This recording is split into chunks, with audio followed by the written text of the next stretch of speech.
സാഹചര്യം അനുകൂലമാണെന്ന് T P Ramakrishnan. Pinarayi സർക്കാർ മൂന്നാം തവണയും അധികാരത്തിൽ വരും. പാലക്കാടും കൊടുവള്ളിയിലും സ്വതന്ത്രന്മാരെ പരീക്ഷിക്കുമെന്നും LDF കൺവീനർ. ഏത് ഘട്ടത്തിൽ തെരഞ്ഞെടുപ്പ് വന്നാലും തെരഞ്ഞെടുപ്പിനെ നേരിടാൻ ഇടതുപക്ഷ ജനാധിപത്യ മുന്നണി സജ്ജമാണ്. ജനങ്ങളുടെ പ്രശ്നങ്ങൾക്ക് പരിഹാരം കാണാനുള്ള ശ്രമവുമായി വികസന പ്രവർത്തനങ്ങളും ജനക്ഷേമ നടപടികളുമായി ഇടതുപക്ഷ ജനാധിപത്യ മുന്നണി ഗവൺമെൻറ് മുന്നോട്ട് പോകും. ഇടതുപക്ഷ ജനാധിപത്യ മുന്നണി ഗവൺമെൻറ് മൂന്നാമതും കേരളത്തിൽ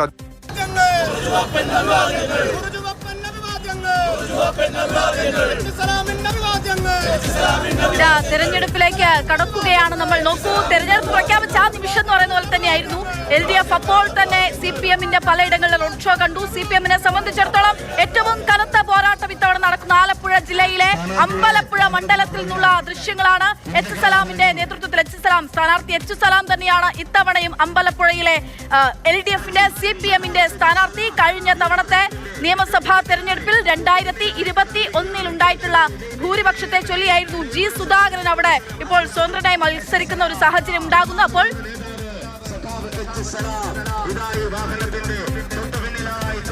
സ്വാഭാവികമായിട്ടും അപ്പോൾ G. സുധാകരനെ നേരിടുക എന്നുള്ളത് തന്നെയാണ് അവിടെ ഏറ്റവും പ്രധാനപ്പെട്ട ഒരു കാര്യം. ആ തരത്തിൽ ഇന്നലെ തന്നെ രാഷ്ട്രീയ വിശദീകരണ യോഗങ്ങളും ശക്തി പ്രകടനങ്ങളും ഒക്കെ നമ്മൾ CPM-ന്റെ ഭാഗത്ത് നിന്ന് കണ്ടിരുന്നു.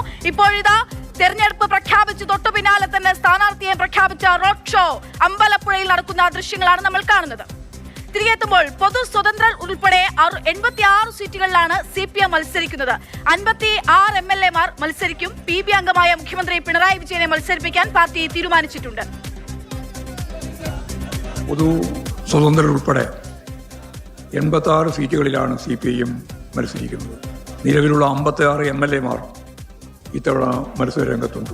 കേരളത്തിന് പുറമെ പുതുച്ചേരി അസംബ്ലിയിലെ മാഹി നിയമസഭാ മണ്ഡലത്തിലെ സ്ഥാനാർത്ഥിയെയും ഞങ്ങൾ ഇതിനോടൊപ്പം പ്രഖ്യാപിക്കുകയാണ്. പിന്നെ സ്വതന്ത്രന്മാർ Kunnamangalam PT Raheem, Tanur V. Abdurahman, Vengara Muhammad Sabah Kundukuzhiyil, Nilambur U. Sharafali, Thavanur KT Jaleel, Chavara doctor Sujith Vijayan. ചില സീറ്റുകളിൽ ഇനി സ്വതന്ത്രന്മാരെ നിശ്ചയിക്കേണ്ടതുണ്ട്, അത് പിന്നീട് നിശ്ചയിക്കുക. കൊടുവള്ളി, കോട്ടക്കൽ, കൊണ്ടോട്ടി, തിരൂര്, പാലക്കാട്. മാഹി ഈ പോണ്ടിച്ചേരിയുടെ ഭാഗമായിട്ടാണ്. Advocate T. അശോക് കുമാർ സ്വതന്ത്രനായിട്ട് മത്സരിക്കുക.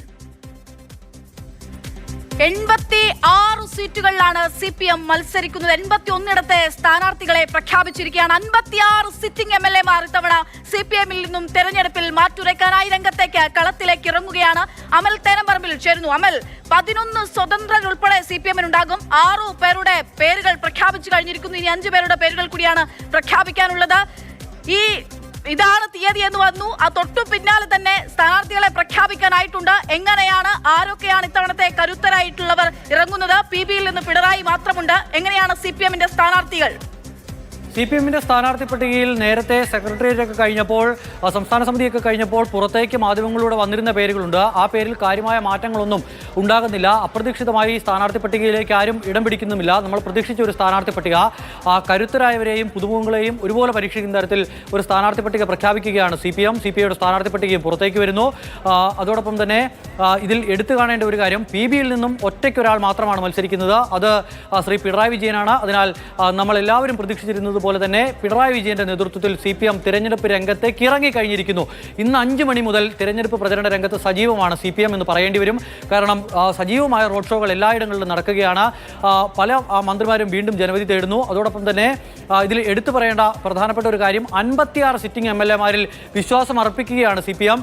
അവരുടെ പ്രവർത്തനം വളരെ മികച്ച രീതിയിലാണ് മുന്നോട്ട് പോയിട്ടുള്ളത് എന്നും മറ്റു തലത്തിലുള്ള ഭരണവിരുദ്ധ വികാരം അടക്കം സംസ്ഥാനത്തുണ്ട് എങ്കിലും നിലവിൽ മണ്ഡലത്തിൽ പ്രവർത്തിക്കുന്ന MLA-മാർ മികച്ച രീതിയിൽ പ്രവർത്തിച്ചതിനാൽ അവരെ തന്നെ രംഗത്തിറക്കിയാൽ ആ സംസ്ഥാനത്തുടനീളം ഉണ്ടാകുന്ന ഒരു ഭരണവിരുദ്ധ വികാരം, തദ്ദേശ തെരഞ്ഞെടുപ്പിലേക്ക് ആഞ്ഞടിച്ചതുപോലെ ഉണ്ടായ ഒരു ഭരണവിരുദ്ധ വികാരം MLA-മാരുടെ ജനപ്രതിനിധിയിലൂടെ മറികടക്കാൻ കഴിയും എന്നുള്ള വിശ്വാസത്തിന്റെ പുറത്താണ് 56 സിറ്റിംഗ് MLA-മാരെ മത്സരത്തിലേക്ക് ഇറക്കാൻ ഇപ്പോൾ CPM-ന്റെ തീരുമാനമുണ്ടായിരിക്കുന്നത്. ആ പേരുകൾ പ്രഖ്യാപിക്കുന്നു. അതോടൊപ്പം തന്നെ ഇനിയിപ്പോൾ പ്രഖ്യാപിക്കാനുള്ള സീറ്റുകൾ, നേരത്തെ ചില സ്വതന്ത്ര സ്ഥാനാർത്ഥികളെ പ്രഖ്യാപിച്ചിരുന്നു. KT ജലീൽ മത്സരത്തിനില്ല എന്നൊക്കെ ആദ്യഘട്ടത്തിൽ പറഞ്ഞിരുന്നുവെങ്കിലും പിന്നീട് KT ജലീൽ ഒരു വട്ടം കൂടി താനൂരിൽ മത്സരത്തിന് ഇറങ്ങുന്നു. അതോടൊപ്പം തന്നെ V. അബ്ദുറഹ്മാൻ അടക്കമുള്ള പ്രമുഖരും സ്വതന്ത്രരായി മത്സരിക്കുന്ന പട്ടികയിലുണ്ട്. ഇനിയിപ്പോൾ പ്രഖ്യാപിക്കാനുള്ള സീറ്റുകൾ സ്വതന്ത്ര സ്ഥാനാർത്ഥിമാർ ഇനിയും വരാനുണ്ട്. അപ്പോൾ പ്രഖ്യാപിക്കാനുള്ള സീറ്റുകൾ എന്ന് പറയുന്നത് പാലക്കാട് സീറ്റ് പ്രഖ്യാപിക്കാനിരിക്കുന്നു. പാലക്കാട് UDFന്റെ സ്ഥാനാർത്ഥി ആര് എന്നുള്ള കാര്യത്തിൽ ഒരു വ്യക്തത ഇതുവരെയും ഉണ്ടായിട്ടില്ല. ആ കാര്യങ്ങൾ കൂടി പരിഗണിച്ചായിരിക്കും CPMന്റെ സ്ഥാനാർത്ഥി ഉണ്ടാകുക എന്നുള്ളതാണ് പ്രതീക്ഷിക്കുന്നത്. അതോടൊപ്പം തന്നെ പിന്നെ പ്രഖ്യാപിക്കാനുള്ള സീറ്റുകളുടെ ഒരു പൊതു സ്വഭാവം പരിശോധിച്ചിട്ടുണ്ടെങ്കിൽ അതെല്ലാം ലീഗിന്റെ ഉറച്ച കോട്ടകളാണ്. അപ്പോൾ ലീഗിന്റെ സ്ഥാനാർത്ഥി കൂടി ആര് എന്നുള്ളത് കൂടി പരിഗണിച്ചായിരിക്കും അവിടുത്തെ ഇടതുപക്ഷത്തിന് സ്ഥാനാർത്ഥി പ്രഖ്യാപനം ഉണ്ടാകുക. എന്തായാലും ഒരു മുഴം മുന്നേ നടക്കാൻ CPMന് ഇടതുപക്ഷത്തിന് കഴിഞ്ഞിട്ടുണ്ട് എന്നുള്ളതാണ് ഇന്നത്തെ ഒരു രാഷ്ട്രീയ ചിത്രം എന്ന് പറയുന്നത്. തിരഞ്ഞെടുപ്പ് ഇത്രയും വേഗം ഉണ്ടാകുമെന്ന് ആരും പ്രതീക്ഷിച്ചില്ല. ഇനിയിപ്പോൾ വെറും 23 ദിവസം മാത്രമാണ് പ്രചരണത്തിനുള്ളത്. പിന്നെ ഒരു ദിവസം നിശബ്ദ പ്രചരണം. ലോക്സഭാ തെരഞ്ഞെടുപ്പും തദ്ദേശ തെരഞ്ഞെടുപ്പും നമ്മൾ നോക്കുമ്പോൾ ആദ്യം സ്ഥാനാർത്ഥികളെ പ്രഖ്യാപിച്ചിരുന്നത് UDF ആയിരുന്നുവെങ്കിൽ ഇതാ നോക്കൂ, നിയമസഭാ തെരഞ്ഞെടുപ്പിലേക്ക് എത്തുമ്പോൾ CPMന് ആദ്യം തന്നെ LDFന് അവരുടെ സ്ഥാനാർത്ഥികളെ പ്രഖ്യാപിക്കാൻ കഴിഞ്ഞിരിക്കുന്നു എന്നുള്ളതാണ്. ഒപ്പം തന്നെ CPIM അവരുടെ സ്ഥാനാർത്ഥികളെ പ്രഖ്യാപിച്ചിട്ടുണ്ട്. എന്തായാലും സ്വതന്ത്രന്മാരെ ഉൾപ്പെടെ മുന്നോട്ട് വെച്ചുകൊണ്ട് അതിൽ പാലക്കാടാണ് ഏറ്റവും നമ്മളൊക്കെ ശ്രദ്ധിക്കുന്ന ഒരു മണ്ഡലം എന്ന് പറയുന്നത്. പാലക്കാട് ആര് മത്സരിക്കും? ഒപ്പം തന്നെ ടേം വ്യവസ്ഥയിൽ ഇളവ് കിട്ടി KK ശൈലജ പേരാവൂരിൽ തന്നെ മത്സരിക്കുകയും ചെയ്യും. പിണറായി വിജയൻ ധർമ്മടത്തുണ്ടാകും. അതായത് പിണറായി 3.0 LDF 3.0 എന്ന് തന്നെയാണ് വിശേഷിപ്പിക്കുന്നത്. ക്യാപ്റ്റൻ പിണറായി തന്നെയായിരിക്കും ഈ നിയമസഭാ തെരഞ്ഞെടുപ്പിലും LDFനെ നയിക്കുക എന്നുള്ള കാര്യം നിലവിൽ തന്നെ പറഞ്ഞു കഴിഞ്ഞിരിക്കുന്നു. പാർട്ടി ജനറൽ സെക്രട്ടറി ഒക്കെ നേരത്തെ വ്യക്തമാക്കിയതാണ്. ആ തലത്തിലേക്ക് തന്നെ പോകുന്നു അവരുടെ സ്ഥാനാർത്ഥി പ്രഖ്യാപനവും പ്രചാരണവും. തെരഞ്ഞെടുപ്പ് പ്രഖ്യാപിച്ചതോടെ സംസ്ഥാനത്ത് ഭരണമാറ്റം ഉണ്ടാകുമെന്നുള്ള ആത്മവിശ്വാസത്തിലാണ് കോൺഗ്രസ്. 100-ലധികം സീറ്റുമായി UDF അധികാരത്തിലെത്തുമെന്നും പുതുയുഗപ്പിറവിക്ക് ഈ തെരഞ്ഞെടുപ്പ് തുടക്കമിടുമെന്നും പ്രതിപക്ഷ നേതാവ് VD സതീശൻ പ്രതികരിച്ചു. 26 ദിവസത്തിനുള്ളിൽ കേരളത്തിലെ ദുർഭരണം അവസാനിക്കുമെന്ന് KC വേണുഗോപാൽ. ഈ ദുർഭരണം അവസാനിക്കാൻ ഇനി 26 ദിവസം മാത്രമേ ഉള്ളൂ. കേരളം കാത്തിരിക്കുകയാണ്. ഈ ദുർഭരണത്തിന് അന്ത്യം കുറിച്ച് കേരളത്തിലെ ജനങ്ങൾ ഒരു പുതുയുഗ പിറവിക്ക് തുടക്കമിടും. ഞങ്ങൾ പൂർണ്ണമായ പ്രതീക്ഷയോടുകൂടി നിറഞ്ഞ ആത്മവിശ്വാസത്തോടുകൂടി ടീം UDF ഈ തെരഞ്ഞെടുപ്പിനെ നേരിടുകയാണ്. 100-ലധികം സീറ്റുമായി കേരളത്തിൽ ടീം UDF അധികാരത്തിലേക്ക് തിരിച്ചു വരും എന്നതാണ് ഞങ്ങളുടെ വിശ്വാസം. പിന്നെ തീർത്തും ആത്മവിശ്വാസത്തോടെ പോവാണ്. ഇന്നേക്ക് 26-ാം നാൾ ജനം എണ്ണുകയാണ്. 1, 2, 3, 4 26-ാം ദിവസം 26 ദിവസം കൊണ്ട് ഈ ദുർഭരണം അവസാനിക്കുന്ന അന്തിമ തീരുമാനം ഉണ്ടാകും. അതാണ് നടക്കാൻ വേണ്ടി പോകുന്നത്. Count down for 26 days. കോൺഗ്രസിൻ്റെ സ്ഥാനാർത്ഥി പട്ടികയെല്ലാം തന്നെ നമ്മൾ ചർച്ചയിൽ രൂപങ്ങൾ സ്ഥാനാർത്ഥി പട്ടികയ്ക്ക് ഒരു വിഷമം ഉണ്ടാവില്ല. എന്ന് 1-2 ദിവസങ്ങൾക്ക് പൂർത്തീകരിക്കും കംപ്ലീറ്റ്. എല്ലാത്തിനും മറുപടി ഉണ്ടാവും. ഒന്നിനും വിഷമിക്കേണ്ട. കോൺഗ്രസിന്റെ ആദ്യഘട്ട സ്ഥാനാർത്ഥി പട്ടിക നാളെ പ്രഖ്യാപിക്കും. അവശേഷിക്കുന്ന സീറ്റുകളിലേക്കുള്ള സ്ഥാനാർത്ഥി നിർണയവും നാളെയും മറ്റന്നാളുമായി പൂർത്തിയാക്കും. പ്രഖ്യാപിക്കുന്ന സ്ഥാനാർത്ഥികൾ നാളെ തന്നെ പ്രചാരണ രംഗത്ത് സജീവമാകും. അമൽ തേനംപറമ്പിലുണ്ട്. അമൽ, 1, 2, 3, 4 26-ാം ദിവസം ഈ ദുർഭരണം ഇല്ലാതാകുന്നു എന്നുള്ളതാണ് കോൺഗ്രസിനെ സംബന്ധിച്ചിടത്തോളം, UDFനെ സംബന്ധിച്ചിടത്തോളം ജീവൻ മരണ പോരാട്ടം എന്ന് തന്നെ നമുക്ക് വിശേഷിപ്പിക്കാം. 1, 2, 3 പിണറായി ഉണ്ടാകുമോ എന്നുള്ളത് തന്നെയാണ് ഏറ്റവും പ്രധാനപ്പെട്ട ചോദ്യം. അതില്ലാതാക്കുകയാണ് UDFനെ സംബന്ധിച്ചിടത്തോളം അവർക്ക് വേണ്ടതും. ടീം UDF ആയാണ് ഈ തെരഞ്ഞെടുപ്പിനെ നേരിടുന്നതാണ് ഇപ്പോഴും സതീശൻ ഈ കുറച്ചു കാലങ്ങളായി പറയാറ് പ്രതിപക്ഷ നേതാവ്. പക്ഷേ ഇന്നലെയും ഇന്നുമൊക്കെ നമ്മൾ ഈ പലരും ഞങ്ങൾക്ക് മത്സരിക്കണമെന്ന് ആവശ്യപ്പെട്ടുകൊണ്ട് രംഗത്തെത്തുന്നതും പടലപ്പിണക്കൊക്കെ വരികയും ചെയ്യുന്നുണ്ട്. ഇനി പക്ഷേ ഒന്നും സമയമില്ല, വളരെ പെട്ടെന്നായിരിക്കണം. എങ്ങനെയായിരിക്കും കോൺഗ്രസ് നീങ്ങുക?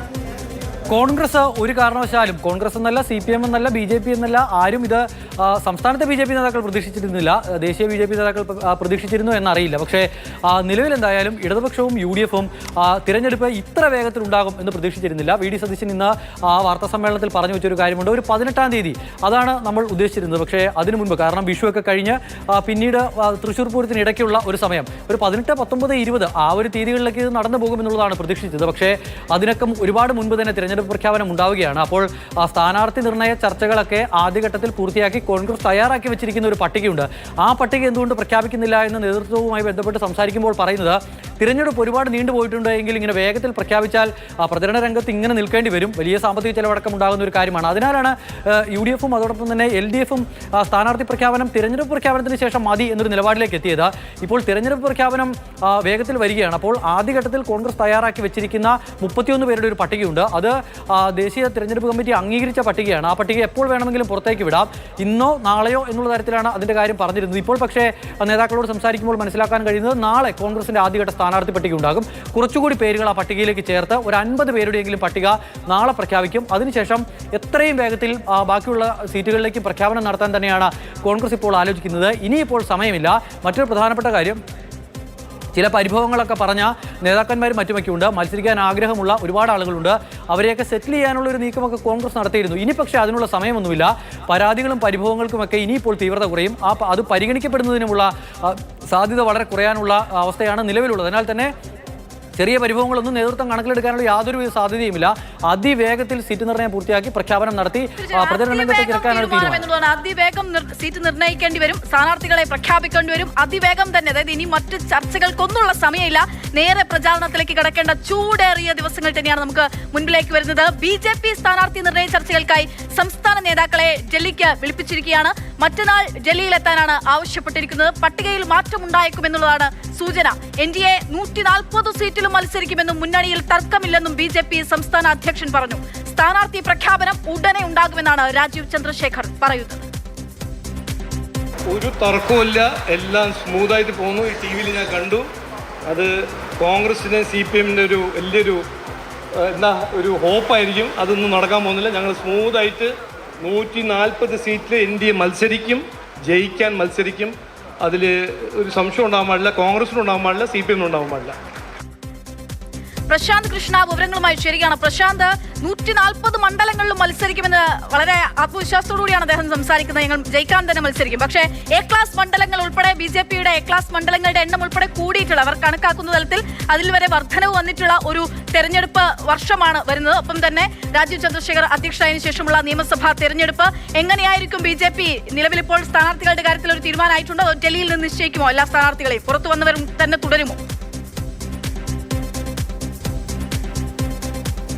അക്ഷയ, 12-ാം തീയതി ഡൽഹിയിൽ ചേർന്ന കേന്ദ്ര പാർലമെന്ററി ബോർഡ് യോഗത്തിലെ ചർച്ചകൾക്ക് ശേഷം തിരിച്ചെത്തിയ BJP നേതാക്കൾ പങ്കുവച്ചത് 18-ാം തീയതി മാത്രമേ ഇലക്ഷൻ പ്രഖ്യാപനം അവർ പ്രതീക്ഷിച്ചിരുന്നുള്ളൂ.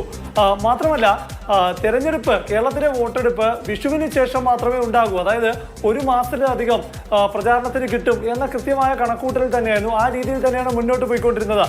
അതുകൊണ്ടാണ് ഇന്നിപ്പോൾ തെരഞ്ഞെടുപ്പ് പ്രഖ്യാപിച്ചപ്പോൾ BJP കേന്ദ്രങ്ങൾ ഞെട്ടിപ്പോയി എന്നതാണ് വസ്തുത. നമ്മൾ സംസാരിക്കുമ്പോൾ പലരും പറയുന്നത് അക്കാര്യം തന്നെയാണ്. കാരണം 24 ദിവസമാണ് ഇനി ഉള്ളത്. പക്ഷേ നാമനിർദ്ദേശ പത്രിക സമർപ്പിക്കാനുള്ള അവസാന തീയതിക്ക് ഈ മാസം 24-ആണ്. അപ്പോൾ അത് കഴിഞ്ഞാൽ പിന്നെ 15 ദിവസമേ ഉള്ളൂ. അപ്പോൾ നാളെ കഴിഞ്ഞാൽ പിന്നെ ഒരാഴ്ച കൊണ്ട്, അതായത് ഒരാഴ്ച കൊണ്ട് നാമനിർദ്ദേശ പത്രിക, സ്ഥാനാർത്ഥിയെ നിർണ്ണയിക്കണം, നാമനിർദ്ദേശ പത്രിക സമർപ്പിക്കണം. അതിനുള്ള വലിയ കാലഘട്ടമാണ്. അപ്പോൾ BJPയെ സംബന്ധിച്ച് 140 മണ്ഡലങ്ങളിലും NDA മത്സരിക്കും എന്ന് പറയുമ്പോൾ BJP 90 സീറ്റിലാണ് മത്സരിക്കുന്നത്. അതിൽ തന്നെ ആദ്യഘട്ട സ്ഥാനാർത്ഥി പ്രഖ്യാപനമാണ് പ്രതീക്ഷിക്കുന്നത്. അത് തന്നെ മറ്റന്നാൾ മാത്രം പ്രതീക്ഷിച്ചാൽ മതി. കാരണം BJP സംസ്ഥാന അധ്യക്ഷൻ അടക്കമുള്ള കോർ കമ്മിറ്റിയിലെ പ്രധാന നേതാക്കളെ ഡൽഹിക്ക് കേന്ദ്ര നേതൃത്വം വിളിച്ചിരിക്കുകയാണ്. അന്തിമമായി സ്ഥാനാർത്ഥി പട്ടിക പ്രഖ്യാപിക്കും.